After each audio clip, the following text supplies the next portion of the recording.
시청자 여러분 안녕하십니까?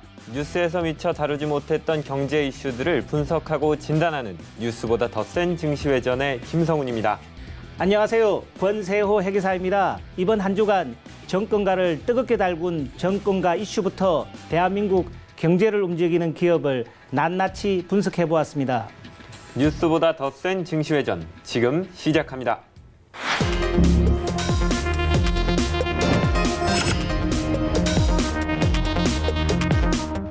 한 주간의 뜨거웠던 증시 이슈를 살펴보는 더 센 증권가 이슈 시간입니다. 지난달 30일에 세계가 주목한 이벤트가 있었는데 회계사님 좀 지나긴 했지만 어떤 이벤트였는지 기억하시나요? 그럼요. 저도 국민의 한 사람으로서 하루 종일 시청을 했었는데요. 과연 이제 북한의 김정은 위원장이 그 판문점에 나타나느냐 이제 관심을 갖고 지켜봤습니다. 우리 국민들 모두가 참 관심 있게 지켜봤을 것 같습니다. 예, 맞습니다. 바로 그 이벤트인데요. 특히 미국 정상이 군사 분계선을 넘어서 북한의 땅에 발을 들인 건 사상 처음이라는 아주 큰 의미가 있었는데 트럼프 대통령은 사전에 만남이 성사된다고 해도 2분 정도밖에 만나지 않을 것이라고 얘기를 했었지만 무려 53분이나 대화를 했습니다. 이후에 이번 회동을 3차 북미 정상회담이라고 규정할 수 있고 또 빠르면 8월 중으로 4차 북미 회담이 이어질 수 있을 것 같다는 의견들까지 나온 상황인데 이쯤 되면 어떤 주제를 다룰지 좀 짐작이 되시죠? 네, 남북 정상회담 말씀하시니까 좀 단골 소식일 수도 있겠는데 남북 경협주가 아니겠나 예상이 되네요. 예, 바로 그렇습니다. 이번 깜짝 정상회동의 영향에 대해서 증권가에서는 의견이 약간 나뉘고 있습니다. 우선 우리 증시나 경제에 미치는 영향은 크지 않을 것이라는 게 공통된 예상인데요. 지난 남북 정상회담 이후에 이 북한 관련 이슈에 대해 많이 무뎌졌기 때문이라는 것으로 풀이를 하고 있습니다. 다만 이 남북 경협주에 대한 생각에서는 증권가별로 조금 차이가 나고 있습니다. 신한금융투자는 이번 대화 재개로 남북 경협주의 반등 가능성을 기대할 수 있지만 비핵화와 그에 대한 상응 조치에 대한 줄다리기가 쉽지 않다는 것을 이미 경험했기 때문에 실질적인 기초 여건 개선으로 인한 큰 상승을 기대하기보다는 기술적 반등 수준에 그칠 것이라고 예상하고 있었습니다. 북미 양측이 2, 3주 내에 실무 협상팀을 꾸려서 이제 차기 회담을 위한 사전 작업을 진행할 것이라고 밝히긴 했지만 지난번 하노이 회담 때처럼 이 인권과 제재 관련된 문제 등이 아직 첨예하게 갈등을 하고 있는 상황이기 때문에 이 상황의 조율에 시간이 더 오래 걸릴 것이라고 생각을 하고 있어서 급격한 반등을 기대하기는 어렵다는 건데요. 여기에 더해서 이번 회동이 이제 재선을 앞둔 트럼프 대통령의 정치적인 계산이 담긴 그런 회동이었다, 보여주기식 이벤트였다라는 분석도 나오고 있는데 또 올해 안에 남북미 3자 회담이나 북미 정상회담이 제대로 열려서 정상회담에 대한 성과가 나와야 이 차후의 상황들을 볼 수 있겠다라고 지적하는 부분들이 많이 나오고 있습니다. 또 오름폭에 대해서는 이제 1, 2차 북미 회담 시점보다는 좀 낮춰서 이제 상승세가 좀 낮을 것이라고 예상을 해서 지켜봐야 된다라는 분석들이 많이 나오고 있습니다. 네, 그렇군요. 지금 말씀 주신 것 중에 보면은 좀 이렇게 의견이 좀 나뉜다고 말씀을 주셨는데 이렇게 보수적인 접근을 하는 어떤 그런 분들도 계실 텐데 또 상대적으로 어떻게 보면 좀 진취적인 전망을 하는 분들도 계시는 것 같네요. 예, 그렇습니다. 대신증권의 얘기를 좀 들어보면 트럼프 대통령은 이 탑다운 결정과 광폭 행보 그리고 김정은 국무위원장의 통큰 수용과 여기서 다시 재부각된 문재인 대통령의 중재자 역할론 등이 복합적으로 작용한 결과다라고 평가를 했고 이어서 이제 세 국가 간의 이해 득실이나 정치적인 관계를 떠나서 이 평화 분위기가 한동안 이어질 것 같다라고 예상을 한 상태입니다. 이번 깜짝 회동으로 이 북미에 대한 낮았던 기대치가 다시 오랜만에 정상 궤도로 돌아오고 높아졌다라고 이렇게 전망을 했습니다. 남북 경협주도 강한 반등 시도를 보일 것이라고 예상을 한 상태인데 이 투자자들의 기대를 다시 부응할 만한 발판이 마련된 것 같다라고 분석을 하고 있습니다. 네, 그렇군요. 확실히 다른 분석이긴 합니다. 그러면 실제로 이 남북 정상의 어떤 해동 또 남북 미국 이제 정상회 회동 이후 실제로 남북 경협주들의 움직임은 어떻습니까? 예, 이 깜짝 회동이 일요일이었죠. 그래서 바로 다음 거래일인 7월 1일에 이 남북 경협 관련주들이 거의 일제히 다 올랐습니다. 먼저 현대건설의 경우를 보면 2.6%가 올랐고 현대 로템이 5.94%, 현대 엘리베이는 8.49%까지 상승하면서 장을 마쳤습니다. 대북 농업 관련주인 아시아 종묘도 5.46%나 올랐고 비료 지원 관련 테마주인 남해화학도 3.7% 뛴 상황이었습니다. 관광 부분에서는 금강산 리조트를 보유하고 있는 아난티가 3.95% 올랐고 용평 리조트가 4.6%까지 올랐습니다. 북한 철도 사업으로 주목을 받았던 대하TI도 3.66%나 올랐습니다. 이번 회동 후에는 특히 개성공단에 속해 있던 종목들이 상당히 오름세를 높여서 볼 수 있었는데요.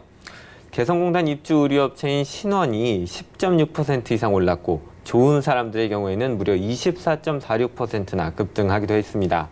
하지만 1일에 주가가 급격히 올랐던 종목들 중 다수가 2일에는 다시 좀 약세로 돌아섰거든요. 따라서 남북경협에 대한 희망의 불씨가 살아난 것은 맞지만 확대 해석을 해서 갑자기 큰 투자에 나서는 것은 좀 경계해야 한다. 이런 분석들이 나오고 있습니다. 네, 그렇군요. 지난주에는 저희들도 그 남북 경협의 어떤 대장주라고 할 수 있는 현대 엘리베이터를 저희 프로그램에서 이제 분석을 했었죠. 그래서 이제 테마주 성격상 이 남북 경협주는 그래도 어떤 결과가 나오기까지는 좀 다소 시일이 걸릴 수 있으니까 한번 좀 지켜볼 필요가 있겠다. 이렇게 좀 보여지네요. 네. 네, 수고하셨습니다. 그럼 다음으로 또 준비하신 이슈가 있죠? 예. 회 기사님께서는 반려동물 기르고 계세요? 예, 뭐 저도 좀 기르고 싶기도 하고 뭐 애들도 좀 키워보자 이런 말들을 많이 하는데 또 의외로 또 반려동물을 키우는 게 시간과 정성과 노력이 또 많이 좀 들더라고요. 예, 그래서 뭐 다들 부러워만 하고 있고 예, 아직 못 하고 있습니다. 예, 그렇죠. 저는 반려견을 기르고 있는데 정말 산책시키는 거나 먹이 주는 거, 또 병원에 가서 예방접종하는 거, 이런 것들이 굉장히 큰 일이더라고요. 그래서 정말 사랑스럽지만 굉장히 신경을 많이 쓰고 있는데 저처럼 이제 반려동물을 기르는 인구가 점차 굉장히 늘어났고 또 정부가 지난 7월 1일부터 오는 8월 31일까지 반려동물 자진 신고제를 이제 시행하고 있기 때문에 여기에 대해서 반려동물 등록제에 대한 이슈가 다시 떠오르고 있습니다. 반려동물 등록제는 사실 우리나라의 경우 2014년 1월부터 시행이 됐습니다.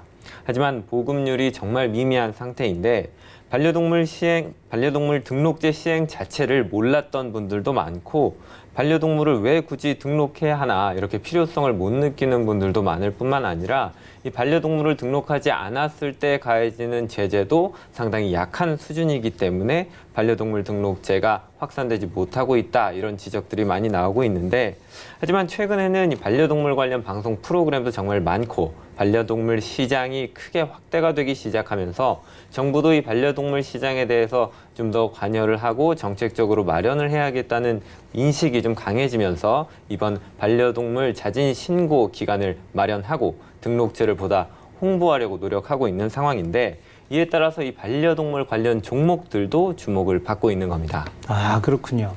반려동물 관련 종목이라고 말씀하시니까 그동안 뭐 자세하게 생각을 못 해본 것 같아요. 예. 그렇죠. 뭐 어떤 뭐 종목들이 또 있을까요? 예, 국내에서 뭐 반려동물 관련 종목 하면은 딱 떠오르는 종목이 정말 없고 반려동물 관련해서 큰 기업들이 떠오르는 기업도 사실 없는 게 사실인데 이 코스닥 기업들을 좀 보면은 가장 직접적이자 대표적인 종목으로 이글벳이 있습니다.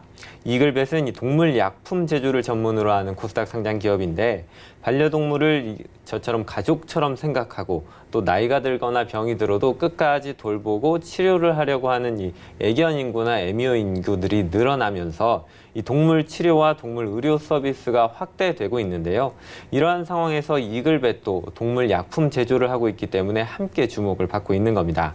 지금은 이 반려동물이 아프거나 나이가 들면 쉽게 버리고 유기하는 그런 범죄를 저지르는 사람들도 상당히 많은데 앞으로 이 반려동물 등록제가 좀 강화돼서 시행이 되게 되면 이런 범죄가 좀 줄어들고 동물들의 치료에 대한 수요가 높아질 것으로 예상이 되기 때문에 이 이글벳의 수익도 좀 증가하지 않을까 이런 분석들이 나오고 있는 겁니다. 이글벳의 경우에 보면 반려동물 자진 신고 기간 첫날이었던 어제 2.19% 상승했는데 이 반려동물 의료 서비스 확대 수혜를 볼 수 있는 게 꼭 직접적인 이 약품을 만드는 이글벳뿐만 아니라 또 있습니다. 바로 보험업계를 들 수 있는데요. 사실 보험업계에서도 2008년 상당히 일찍인데요. 이때부터 반려동물 보험을 출시하긴 했는데 이 동물 의료비 기준 책정이 어려워서 이 부분을 좀 포기하게 됐습니다. 하지만 이후에 2014년에 다시 아까 말씀드렸던 것처럼 반려동물 등록제가 정부로부터 시행이 되면서 이 삼성화재와 롯데손해보험 등 일부 보험사들에서 반려동물 의료보험 서비스를 이제 시행하고 제공하고 있는 건데요. 이번 자진 신고 이슈에서는 큰 영향을 받지는 않았지만 앞으로 이 등록제가 좀 더 활성화된다면 충분히 관심을 더 받을 수 있는 종목으로 꼽히고 있습니다. 아, 그렇군요. 말씀 들어보니까 이렇게 반려동물이 그야말로 또 하나의 가족이 되고 있다. 뭐 이런 느낌이 좀 많이 드네요. 예. 요즘 또 보니까 강아지들을 위한 뭐 방송 프로그램도 좀 많이 있는 것 같고 또 그래요. 혹시 뭐 이런 부분들도 조금 종목들과 연관이 되는 부분이 있을까요? 예, 맞습니다. 이 뭐 케이블 방송이나 종합 편성 채널들을 보고 있으면 강아지 관련된 방송에 대한 이 홍보를 하는 광고들도 많이 나오는 것 같은데 대표적으로 통신사 KT가 이 집에 혼자 남겨지는 시간이 많은 반려견들을 위해서 방송 서비스 도그 TV를 시행하고 있습니다. 이 밖에도 또 LG U+ 등 집에 홀로 남겨진 반려동물들을 주인들이 볼 수 있는 홈캠 서비스 관련된 기업들도 계속해서 주목을 받고 있는 상황입니다. 그렇군요. 반려동물 시장이 이제 점차로 커지고 있다. 이제 새삼 한번 느껴봅니다. 예. 예, 수고하셨고요. 오늘의 마지막 이슈는 신재생 에너지 전기차 뭐 관련이라고 들었는데 뭐 이러한 부분들은 꾸준히 좀 관심을 받고 있어서 특별히 뭐 새로운 것들이 있나 싶을 것 같기도 한데 예, 뭐 어떠신가요? 예, 맞습니다.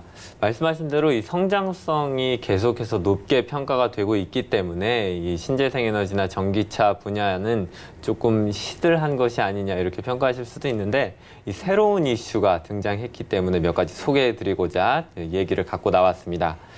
우선 중국이 4년 만에 전기차 배터리 인증 제도를 폐지했다는 소식인데요. 중국의 공업정보화부의 자동차 배터리 제조업체 권장 리스트는 지난 2015년에 처음 도입됐는데 이 때문에 이 중국 자체 배터리 기업들은 큰 수혜를 받았지만 상대적으로 외국 배터리 관련 기업들은 중국 시장에 진입하지 못해서 큰 불편을 겪고 좀 수익적인 부분에서도 어려움을 겪었었는데요. 이 부분이 이제 풀어지게 되면서 앞으로는 국내 배터리 업체들도 중국 시장에서 중국 업체들과 동등하게 경쟁을 할 수 있는 환경이 만들어진 겁니다. 이 국내 전기차 관련 업체들로는 배터리 관련 업체 중에서 LG화학이 가장 두드러지고 있는데 이 시장에서는 LG화학의 경우 중국 배터리 시장 점유율이 올해는 0%였지만 2021년 2년 후에는 7에서 8%까지 빠르게 성장을 할 것으로 보고 있습니다. 네. 중국이 문을 열었다니 확실히 큰 이슈긴 이슈네요. 네. 영국에 또 탄소 배출 관련한 이슈도 또 있다면서요?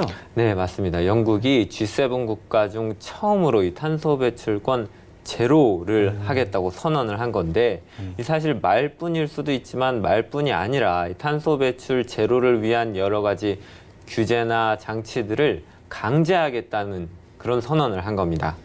영국의 탄소 배출 제로를 위해서 가장 시급한 부분이 바로 교통이라고 할 수 있는데 이 영국에서 만들어내는 신차의 전기차 판매 비중이 고작 2%밖에 안 되기 때문입니다. 영국의 정부 자문기구인 CCC는 2035년부터의 신차 판매는 모두 이 전기차로 대체해야 하는 것이 좋다고 권고를 했는데 이것이 권고라기보다는 조금 더 강력한 의미가 담겨 있는 것 같습니다. 그래서 시장에서는 탄소 배출 제로 정책의 확정으로 영국의 전기차 판매가 현재 영국 신차 판매 규모에 달하는 250만 대까지 증가할 것으로 전망을 하고 있습니다. 이 영국의 발전량 중 가장 많은 부분을 차지하고 있는 전력원인 천연가스도 이 탄소 배출량이 없는 것이 아니라 좀 적은 수준에 불과하기 때문에 탄소 배출 제로 정책이 확정된 이상 이 재생에너지로 완전히 탈바꿈을 해야 한다는 분석들이 계속 나오고 있는데, 또 위에서 언급했던 영국 정부 자문기구에서는 탄소 배출 제로를 위해서 현재 하고 있는 이 재생에너지 발전량을 4배 이상으로 늘려야 한다, 이렇게 또 권고를 했습니다. 그래서 전문가들은 영국의 경우에 재생에너지 중에는 해상 풍력이 탄소 배출 제로 정책의 핵심이 될 것으로 보고 있는데요.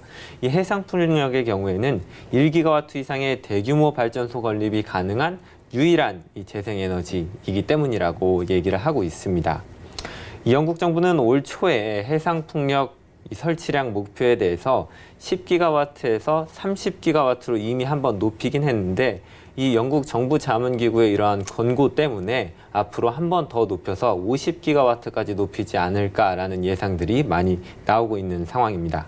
네, 비단 영국뿐만 아니라 프랑스에서도 논의가 되고 있고, 독일 같은 경우는 EU 전체를 탄소 배출권 제로 지역으로 만들어야 한다고 굉장히 지금 어필을 많이 하고 있는 상황이기 때문에 이 유럽의 탄소 배출권 제로의 영향을 받고 있는 국내 기업들에도 상당히 좋은 기회가 될 것이라는 전망들이 많이 나오고 있는 상황인데요.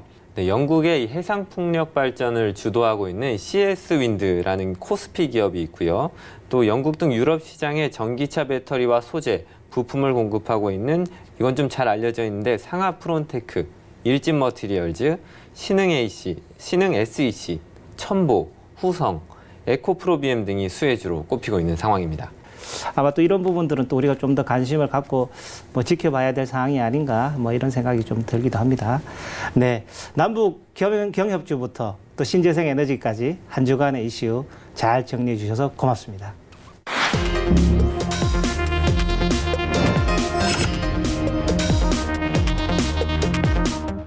다음은 더센 기업연구소입니다. 대한민국의 경제를 움직이고 있는 기업들, 이 기업들 중에서 어떤 기업이 건전하고 건강한 기업인지 권세호 회계사가 재무제표를 낱낱이 분석해서 설명해 주실 겁니다. 회계사님, 오늘은 어떤 기업을 좀 가져오셨나요? 최근에 회사 매각 또 불발 소식이 좀 들려왔는데요. 또 게임 산업의 대표적인 회사죠.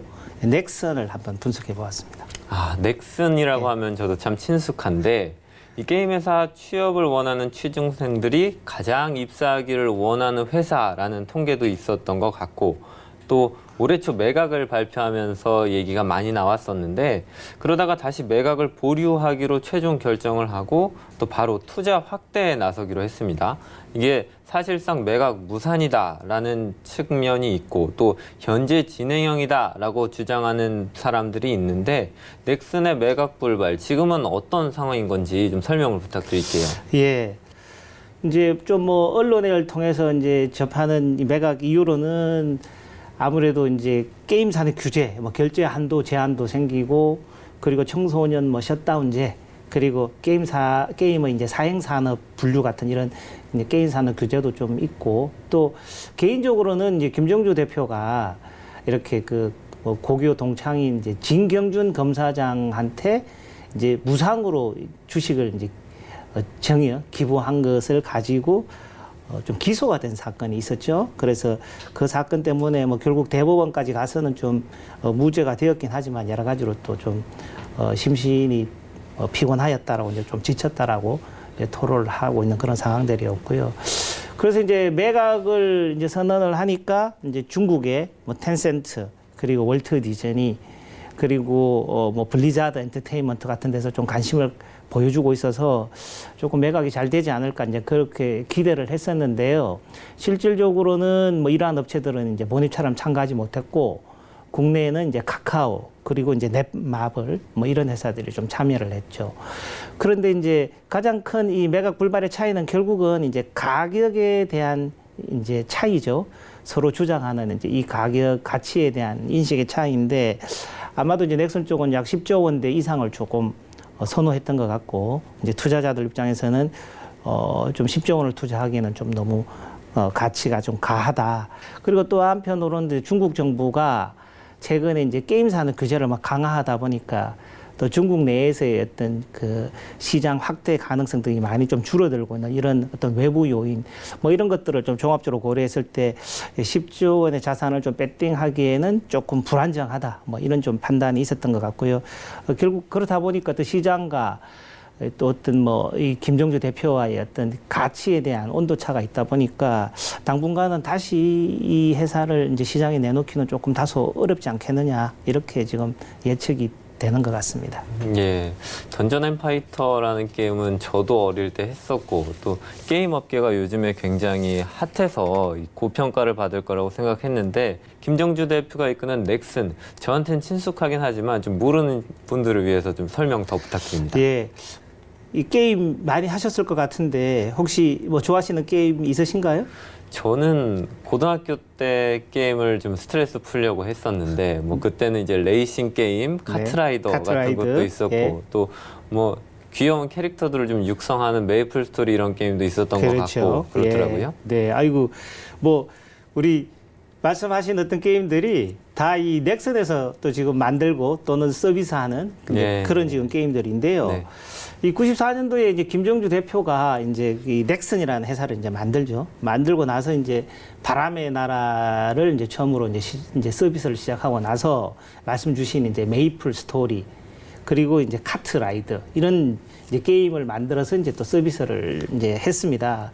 그리고 또 2008년에는 이제 던전 앤 파이트라는 게임을 개발한 이제 네오풀을 이제 또 인수를 하였고 또 2011년도에는 이제 그 서던 어택이라고 또 많이 하는 또 게임인데 또 그런 게임을 또 만들고 서비스했던 이제 게임 하이를 인수해서 현재는 회사 이름이 이제 넥슨 GT입니다. 넥슨 GT이고 뭐 그렇게 해서 이제 계속 게임과 관련 산업을 좀 많이 확대를 해왔죠.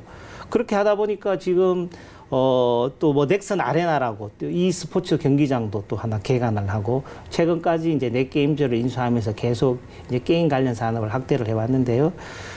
지금은 이제 한국 또 미국, 일본에 이제 막 사업장을 두면서 이제 게임 개발 또 부동산 임대 뭐 투자 사업을 이제 주로 하는 아주 뭐 큰 회사가 되었고 2018년도 말 보면은 자산이 무려 이제 자산 구조 한 4,600억 정도 됩니다. 굉장히 큰 회사죠. 매출도 2조 9천억이니까 단순히 저희들이 뭐 게임 회사라고 보기에는 이제 규모가 워낙 커서 이제 대기업이라고 이렇게 말할 수 있을 것 같습니다. 네, 제가 고등학교, 중학교 때 알던 넥슨과는 차원이 다른 그런 동네 기업이 아닌 그렇죠. 굉장히 큰 예. 글로벌 기업으로 성장을 했는데 이 현재 넥슨의 지배 구조가 지주사 NXC가 직간접적으로 계열사들을 전부 이제 지배하는 형태인 걸로 알고 있습니다. 넥슨의 매각 대상이 뭔지 좀 말씀해 주시죠. 국내에는 지금 그 두 회사가 상장이 되어 있죠. 넥슨 GT라는 회사하고 이제 넷게임즈. 그리고 또 일본에 이제 넥슨이라는 회사가 또 상장이 되어 있는데 그렇다 보니까 이제 이 지배 구조가 어떻게 되어 있나 이제 좀 궁금하실 것 같아요. 그래서 전체적으로 한번 살펴보면 이 넥슨의 이 정점에 있는 지배 구조의 정점에 있는 회사는 이제 NXC라는 회사입니다. 말씀드리겠지만 또 NXC의 이제 지분을 결국 파는 것이 이제 넥슨 그룹 전체를 이제 매각하는 형태가 될 것 같고요. 그 NXC가 지금 말씀드린 대로 이제 일본의 지금 도쿄 증권거래소에 이제 상장이 되어 있는 넥슨이라는 회사를 이제 지배를 하고 있고, 그리고 벨기에 소재에 있는 뭐 NXVH라는 회사, 그리고 국내에는 NXCL, 뭐 소호 브릭스, 기성개발 뭐 이런 회사들을 이제 NXC가 이제 지배를 하고 있는 거죠. 그리고 이제 NXC는 말씀드린 대로 이 도쿄 증권거래소에 상장이 되어 있는 넥슨을 NXC는 이제 28.32%를 이제 갖고 있고, 벨기에 소재 NXVH가 또 약 18.7%. 그래서 이제 47%, 약 47%를 이제 지배하고 있는 그런 상황이고요. 그리고 이 넥슨, 일본에 있는 넥슨이라는 회사가 이제 국내에 있는 넥슨 코리아, 뭐 넥슨 아메리카 이런 등등 29개의 또 연결 회사, 또 17개 지분법 적용 회사를 또 지배를 하고 있는 그런 상황입니다. 그리고 넥슨 코리아가 지금 방금 말씀드린 대로 우리 국내 상장사죠. 이 넥슨 GT, 넥슨 게임즈, 또 네오폴 뭐 이런 등등의 회사들을 이제 지배하고 있다 보니까 조금 이제 이해를 하시려면 한 3단계, 4단계 좀 가야 되니까 조금 복잡한 측면이 있어요. 예. 그런데 결국 그러다 보니까 이제 이 회사를 전체적으로 온전히 지배하고 있는 것은 이제 NXC죠. 그러니까 NXC를 이제 소유해야 이 넥슨 그룹의 계열사 모두를 이제 지배를 할 수 있는 건데, 이번에 이제 김정주 대표가 NXC의 지분, 이제 본인이 보유하고 있는 지분 67.49%, 그리고 유정현 감사가 보유하고 있는 29.43% 등등 해가지고 약 이제 98% 이상을 이번에 매각하겠다. 이렇게 이제 시장에 내놓은 거고요. 이 넥슨 그룹 전반에 걸친 이제 지배권을 넘기겠다. 이렇게 이해하시면 될 것 같습니다. 네, 상당히 복잡해 보이는데 뭐 미국, 벨기에, 일본 또 우리나라에 있는 넥슨의 그룹의 자회사, 손자회사, 증손회사들을 결국 NXC라는 회사가 갖고 있고, 이 NXC라는 회사의 지분을 넘기면서 경영권을 팔겠다는 게 목적이었던 거죠. 그렇죠. 네. 그래서 이 NXC의 매각 예상 가격이 또 이슈가 많이 됐잖아요. 그렇죠. 국내 인수합병 역사상 가장 높은 금액인 15조 원까지 치솟았는데, 이 15조 원이라고 하면 감도 잘 안 옵니다. 사실 이 인수가를 내리려고 하는 카카오와 최대한 많이 받으려는 넥슨 간 입장 차이가 좁혀지기 좀 어려워서 결국 매각이 불발된 걸로 저도 뉴스를 보고 알았는데, 이 넥슨이 최근 출시한 게임이 좀 좋은 실적을 내지 못하고 있고, 또 매출의 절반을 던전 앤 파이터에 의존하고 있는 상황에서 막대한 금액을 투자하기는 좀 카카오 입장에서 부담스러웠다, 이런 평가가 나오고 있는 것 같아요. 실제 넥슨의 경영 성과에 대해서 좀 비춰보고 한번 말씀을 들어보고 싶습니다. 이제 2018년 이제 12월 말 이 NXC 이 회사의 이제 연결 재무제 표상의 이제 자산 부채 자본을 좀 살펴보면 이 자산이 9조 4천억이 넘습니다. 예, 그리고 부채가 한 2조 7천억, 그리고 자본이 한 6조 6천억. 그래서 부채 비율도 약 41%니까 뭐 안정적이라고 볼 수가 있고요. 그런데 이제 자산이 이제 뭐 거의 10조에 가깝습니다. 9조 4천 한 600억 정도 되니까. 그렇게 따져보면은 얼핏 생각해보면 좀 조그만한 게임 회사다, 이런 느낌이 혹시 모르시는 분들은 생각하실 수도 있을 것 같은데, 우리 국내 이제 자산 규모로만 보면 이제 1위 기업이 이제 삼성이고 2위가 이제 현대차, 뭐 SK, LG 이런 순으로 내려가는데 이제 45위라는 얘기입니다. 굉장히 커 보이는데, 근데 그러면 공정위에서 왜 이렇게 또 지정을 하는가? 이게 다 이 근거가 있습니다. 우리 어디에 근거에 있는지 혹시 이해하시겠어요? 제가 좀 생각해 보기로는 아까 말씀하신 상호 출자 금지나 이런 것들을 좀 따져보면은 헌법에 경제민주화 관련된 조항에서 좀 근거를 한 것 같은데 어떤가요? 그렇습니다. 저희들 현재 이제 헌법에 보면은 이제 헌법 119조에 보면은 이제 이 자유롭고 이제 공정한 경쟁을 해야 된다. 그래서 이제 경제 민주화 규정을 이제 119조에 좀 규정을 하고 있는데, 자산 규모가 큰 기업들, 여기서는 이제 5조가 되겠죠. 5조 이상인 기업은 이제 공시 대상 기업 집단으로 이제 지정을 하였고, 그리고 자산 총액이 10조 이상인 기업들은 이제 상호 출자 제한 기업 집단으로 지정을 해서 이제 조금 이제 관리를 하고 있는 이제 그런 상황인데, 넥슨은 이제 자산이 이제 9조가 넘기 때문에 이러다 보면은 내년에 또 10조가 넘으면 이제 상호 출자 제한 기업 집단으로 지정될 수도 있을는지도 모르겠습니다. 예. 매출은 가그 한 3개년 보면은 조금씩 지렇게 더 성장해 있습니다. 그리고 뭐 영업이익도 성장해 있고 단기순이익도 성장해 있고 나쁘지 않습니다. 지금 보여드리는 것은 이제 NXC, 그러니까 정점에 있는 NXC의 이제 연결 재무 제표상에 이제 연결 손익이 되겠죠. 연결 손익이 되는데, 그런데 이제 문제는 뭐냐면 이제 계속 말씀드리지만 이 연결 손익 구성에 있어서 가장 결정적인 역할을 하는 것이 지금 네오플이라는 회사입니다. 네오플의 주로 이제 주력 서비스가 이제 아까 말씀드린 그 던전 앤 파이트. 예, 그렇죠. 던전 앤 파이트가 뭐 워낙 인기가 좋다 보니까 계속 이제 매출도 늘어나고 영업이익이 있는데, 실질적으로 매출도 근 50% 가까운 그렇게 크게 이제 차지를 하고, 영업이익 측면에서 보면 거의 100% 이상이죠. 왜냐하면은 다른 계열사들이 이 던전 앤 파이트 또는 이 네오플의 어떤 영업이익을 좀 깔아먹는 형국으로 지금 계속 되고 있거든요. 그러다 보니까 뭐 전체적으로 매출은 증가하고 이익은 늘어난다고 하더라도 이 영업이익의 다변화 이런 부분들이 큰 고민거리가 될 수밖에 없는 그런 상황이라고 좀 봐야 될 것 같습니다. 그렇군요. 제가 기업을 좀 탐방을 다녀봐도 이 건실한 기업, 건강한 기업이라고 평가를 받는 기업들을 보면은 이 고객사 포트폴리오나 매출 포트폴리오가 상당히 잘 나눠져 있어서 다양한 곳에서 좀 수익이 들어오니까 이 부분에서 조금 어려운 시기가 와도 다른 부분에서 채워주고 이런 작용들이 굉장히 잘 되고 있는 것 같더라고요. 이 넥슨이 매각 무산 이후에 사업 구조를 좀 바꾸거나 아니면 새로운 인수자로 나서서 해외 벤처나 스타트업에 좀 투자를 하면서 기업 이미지도 바꾸고 이런 것들이 좀 긍정적인 영향으로 작용하지 않겠느냐 이런 시각들이 나오고 있는 건데 이 회계사님께서 보시기에는 넥슨의 앞으로의 행보가 좀 어떨 것 같으신가요? 예, 지금 네오폴에 이제 많은 영향을 받고 있죠. 그 네오폴에 대한 의존도가 이제 상당히 높다 보니까 그 영업이익을 좀 다변화할 필요가 있고 그러다 보니까 사업 구조를 어떻게 변화시킬 것인가 하는 이제 이런 현실적인 문제.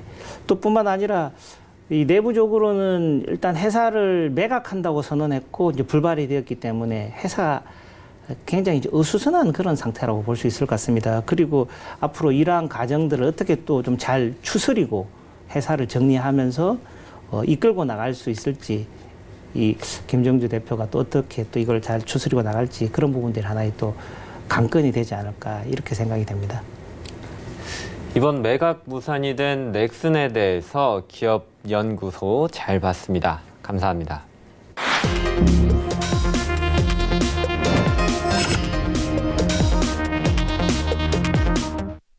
덧센 증권가 이슈 기업연구소까지 만나보고 왔습니다. 저희가 준비한 뉴스보다 더 센 정시회전은 여기까지입니다. 저희는 다음 주 이 시간에 더 빠르고 더 센 정보로 찾아뵙겠습니다. 감사합니다.